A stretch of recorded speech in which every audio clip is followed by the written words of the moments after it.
welcome to SoftDayys, a podcast about healing, faith, what happens after the breakdown. I'm Daisy Hernandez, and this is my podcast, my safe space, my open journal, my soft landing. After years of living in survival mode, I've always said I lived 1,000 lives, and I'm 33, and every one of them taught me something about pain, about God, about therapy, and about the healing power of stillness and softness. This podcast started after a full mental breakdown I had in the end of April. I couldn't pretend anymore. My childhood trauma, broken friendships, grief, betrayal, foster care twice, everything hit me all at once. And for the first time, I let it. I didn't fight it, which I kind of did. I didn't push it, but I kind of did. I broke. And it's crazy to say it out loud and to you guys. And that's where this begins. Not from a place of perfection, but from the rubble of destruction of my life. For the moment I said I can't do this anymore. The world didn't stop for me to heal. Life kept going, and that comes from, again, from my childhood, starting off with my childhood, being in the system twice in different times of my life, from grieving my grandfather, grieving my brother and my uncle, and my puppy. And puppy loss is real, you guys, okay? My dog, my puppy, was a bond that I had with her and my brother. So it just felt like I lost my brother all over again. But life kept going, and I was working my corporate job. But inside I was crashing, crying, and trying to hold it together, losing sleep, losing joy, showing up for others while I was falling apart inside. I was so used to chaos, to being on edge, to living in fight or flight mode. And if you guys don't know what that is, look into it. It's real, you guys. It really is. And I was ready for something bad to happen. And obviously that's not the way to live. That's just constant battles. But that April breakdown made me really sit and forced me to finally listen to my body, my spirit, God. And what I heard was rest, pause, heal, and come home. For a long time, I tried to manifest my way out of pain. I lit candles, used crystals, did rituals, and rituals is manifesting. Burn, a bay leaf, for manifestations to heal. Sage. But I still felt empty, still felt alone. I wasn't looking for God because deep down, I think I didn't deserve him. And it's easier said than done. And I said, I'm okay. God and the universe are one. Which he is. If you think about it, he's all creations. But I tried to, again, manifest my way out of it. Like, he was there. He was waiting, He wasn't forcing me or forcing himself in my healing. He was just waiting for me to say, I can't do this by myself. And he met me where I was at my lowest. And he brought me my friend that came into my life from her sister, Marissa. You're there. I know you are. I was really in a dark place. I was in the most darkest place that I have ever felt. And she called me the day before. And I was like, I'm going to call her back the next day. And I'm glad I did. I needed to hear that I need to let go and let God. That was something that stuck with me. And I told her I was afraid. I'm scared. What if I go crazy? And she said, what if you don't? She said, read your Bible. And I said, I don't got a Bible. She was like, oh no. And that Amazon Prime came in on clutch, and she came that same night and dropped it off. I'm forever grateful for that. So Marissa, thank you. Thank you. You were brought into that moment in my life for that reason. And God met me with tears and frustrations, and I let go. I needed to let go. It's always controlling everything. God is in control, that's for sure. And I found therapy after that. This podcast doesn't choose between therapy and faith because I needed both. I still need both. And I'm okay with that. I feel like they both work together. It was my therapist who gave me the language for what I was feeling. And it was God who gave me the strength to finally feel it. And they work hand in hand. My therapist says I am a godly fearing woman. I'm a godly woman. I told her I've always been, but I'm still there. I'm working on it. And I had been in survival mode for so long, and that stillness felt dangerous. When I left my corporate job back in November, I thought I would feel peace, but what I actually felt was panic, complete frantic panic. And I didn't notice it.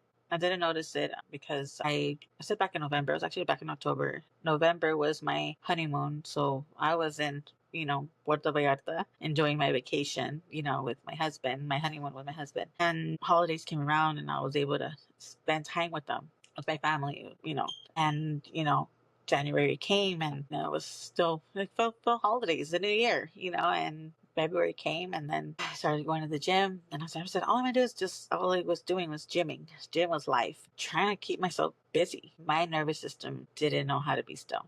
It didn't trust being calm. It craved chaos because that's what I knew. My brother-in-law would tell me in Spanish, meaning I look for drama, I look for problems. I never know how to not look for it. But again, I craved chaos because that's what I knew. But every day since, I've been training myself to believe that I am safe now. And somatic therapy has helped also in there. I don't have to hustle or, for love. I don't have to fix everything. I don't have to be the one.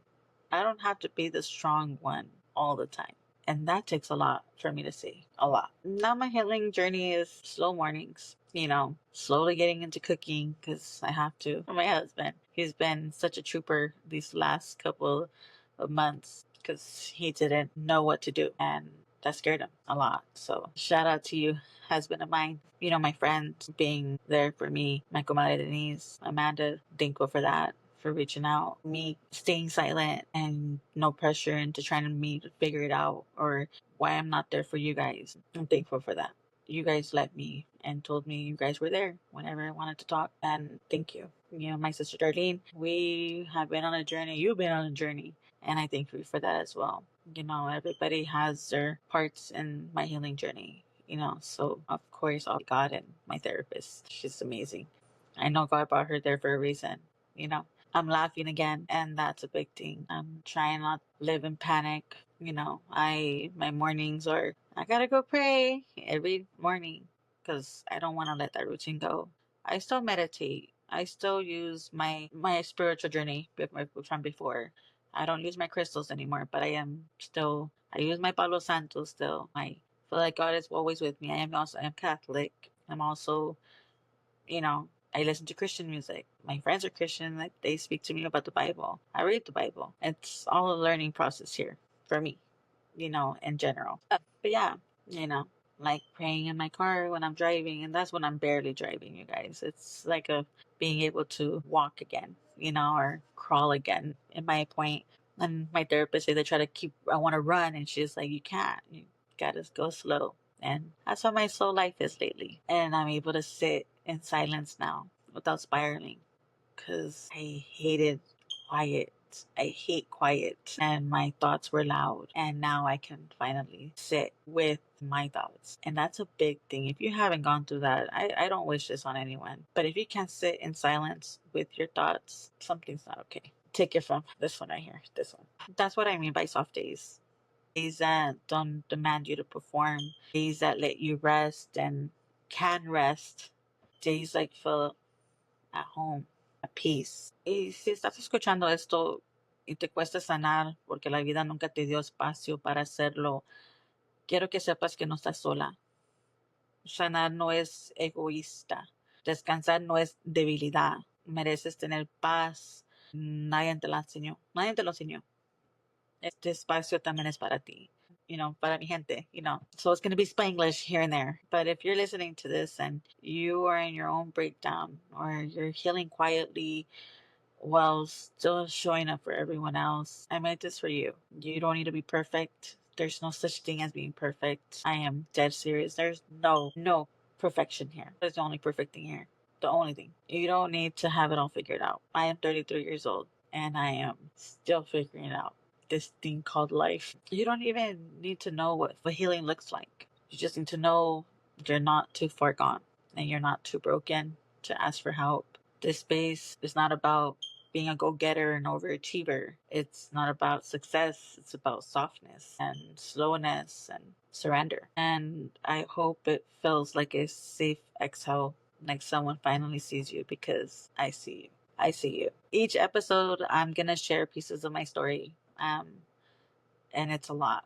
Again, like I mentioned in the beginning, I lived 1,000 lives, and growing up in the foster care system in two different occasions, surviving family trauma, and this is going to wake up a lot of issues, obviously, but this is my space. This is our space. The people that are willing to work our way through this. And I'm not perfect. Again, like I'm not perfect. We're not perfect. None of us are. But it's okay for me to go through this. But again, surviving family trauma, rebuilding, after a heartbreak, after divorce, betrayal, navigating grief. That one's a big one for me. And we'll go more into details in a couple of episodes. Letting go of friendships. That's another one that was hard. And will be talked about in the next couple of episodes, obviously. And again, no names, no nothing. Not even my own family members. The only ones I'm gonna probably bring up is like my friends that I talk to. My sisters, because they know I'm having this podcast, but regarding my friendships and fallen out friendships, or um, my own family traumas, there will be no names. It's gonna be aunt, uncle, cousin. That's it. So don't sue me. Don't sue me. It's my first episode, people. It's my first episode. And just learning to open up again and learning to love again. I'm married again, and he's an amazing man. Sometimes I will probably bring in guests. I know that I want to talk about foster care, and I'm going to bring in my sisters for that. Sometimes it'll just be me and my mic, but I'll always be honest. That's one thing. I will always be honest with my authentic self. No more performing. No more keeping it together, because it's a new version, honey. Next week, I'm talking about why I need both therapy and faith, and how both saved me in different ways. Again, from being in foster care to being divorced. I'm looking for therapy after my divorce, and now because I don't know how to enjoy the quietness. So that will be for next week's episode. And so if this episode held you gently, if this episode resonated with you, share it with someone, who also been in survival mode. Share it to somebody who has been on fight and flight mode, just had it rough, or just come back. I'll be here. Until next time, take a deep breath. You're allowed to rest. You're allowed to become. You're allowed to have soft days too. And like I would tell my sister lately, peace, love, and light. And I think I'm going to keep using that every episode. Peace, love, and light. See you guys next time.